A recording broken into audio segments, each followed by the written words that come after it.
ಶವದ ಮೇಲೆ ತಪಸ್ಸು, ಮೃತ ದೇಹದ ಜೊತೆಗೆ ದೈಹಿಕ ಸಂಬಂಧ.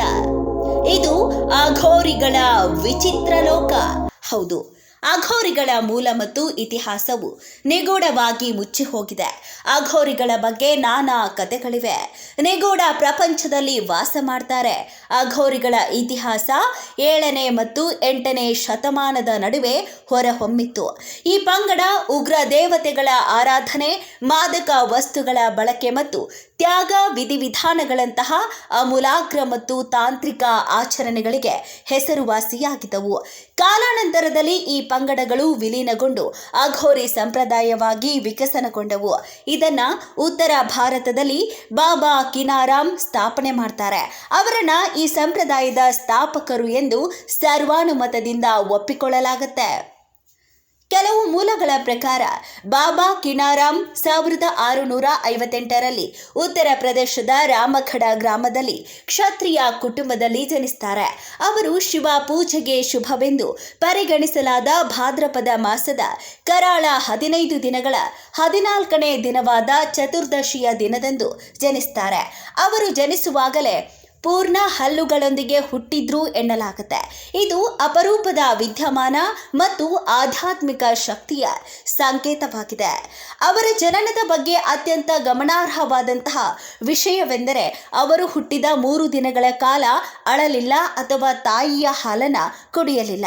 4ನೇ ದಿನ ಬ್ರಹ್ಮ, ವಿಷ್ಣು ಮತ್ತು ಶಿವನ ಅಭಿವ್ಯಕ್ತಿಗಳು ಎಂದು ನಂಬಲಾದಂತಹ 3 ಸನ್ಯಾಸಿಗಳು ಅವರ ಮನೆಗೆ ಬಂದು ಮಗುವನ್ನ ತಮ್ಮ ತೋಳುಗಳಲ್ಲಿ ತೆಗೆದುಕೊಳ್ತಾರೆ. ಅವರು ಆ ಮಗುವಿನ ಕಿವಿಯಲ್ಲಿ ಏನೋ ಪಿಸುಗುಟ್ಟುತ್ತಾರೆ. ಅದಾದ ನಂತರ ಆ ಮಗು ಅಳಲು ಪ್ರಾರಂಭ ಮಾಡುತ್ತೆ ಮತ್ತು ಅವರ ತಾಯಿಯ ಹಾಲನ್ನ ಕುಡಿಯುತ್ತೆ. ಪ್ರಯಾಗ್ರಾಜ್ನಲ್ಲಿ ನಡೆಯುವ ಮಹಾಕುಂಭದಲ್ಲಿ ಪಾಲ್ಗೊಳ್ಳುವ ಸಾಧುಗಳ ಹಲವು ಗುಂಪುಗಳಿದ್ದಾವೆ. ಈ ಸಾಧುಗಳಲ್ಲಿ ಅಘೋರಿ ಸಾಧುಗಳ ಗುಂಪೊಂದು ಇದೆ. ಅವರ ಉಡುಪಿನಿಂದ ಅವರು ಎದ್ದು ಕಾಣಿಸ್ತಾರೆ. ಆದರೆ ಅವರ ಉಡುಗೆ ತೊಡುಗೆ ಮಾತ್ರವಲ್ಲ, ಅವರ ಜೀವನ ವಿಧಾನ ಕೂಡ ವಿಭಿನ್ನವಾಗಿದೆ. ಕೆಲವು ಅಘೋರಿ ಸಾಧುಗಳು ಮೃತ ದೇಹಗಳೊಂದಿಗೆ ಇರುತ್ತಾರೆ. ಅದಕ್ಕೆ ಕಾರಣವೇನು ಎಂಬುದನ್ನು ನೋಡ್ತಾ ಹೋಗೋಣ ಬನ್ನಿ. ಅಘೋರಿ ಸಾಧುಗಳು ಶಿವನ ಆರಾಧಕರು. ಅವರು ಹಿಂದೂ ಧರ್ಮದ ಸಾಂಪ್ರದಾಯಿಕ ಆಚರಣೆಗಳನ್ನು ಅನುಸರಿಸುವುದಿಲ್ಲ ಮತ್ತು ತಂತ್ರ ಸಾಧನೆಯಲ್ಲಿ ಮಗ್ನರಾಗಿರ್ತಾರೆ. ಶಿವನ 5 ರೂಪಗಳಲ್ಲಿ ಒಂದು ಅಘೋರ. ಶಿವನನ್ನ ಮೆಚ್ಚಿಸೋದಕ್ಕೆ ಅಘೋರಿ ಸಾಧುಗಳು ಮೃತ ದೇಹದ ಮೇಲೆ ಧ್ಯಾನ ಮಾಡ್ತಾರೆ. ಅವರು ಮೃತ ದೇಹಗಳೊಂದಿಗೆ ದೈಹಿಕ ಸಂಬಂಧದಲ್ಲಿ ತೊಡಗುತ್ತಾರೆ. ಇದನ್ನ ಅವರ ಸಾಧನದ ಭಾಗವೆಂದು ಪರಿಗಣಿಸಲಾಗುತ್ತೆ. ಈ ಅಭ್ಯಾಸವು ಶಿವ ಮತ್ತು ಶಕ್ತಿಯನ್ನ ಪೂಜಿಸುವ ಒಂದು ಮಾರ್ಗವಾಗಿದೆ ಎಂದು ಅಘೋರಿ ಸಾಧುಗಳು ವಿವರಣೆ ನೀಡ್ತಾರೆ. ಇದು ಸಾಧನೆಯನ್ನ ಮಾಡುವ ಸರಳ ಮಾರ್ಗವಾಗಿದೆ ಎಂದು ಅವರು ನಂಬುತ್ತಾರೆ.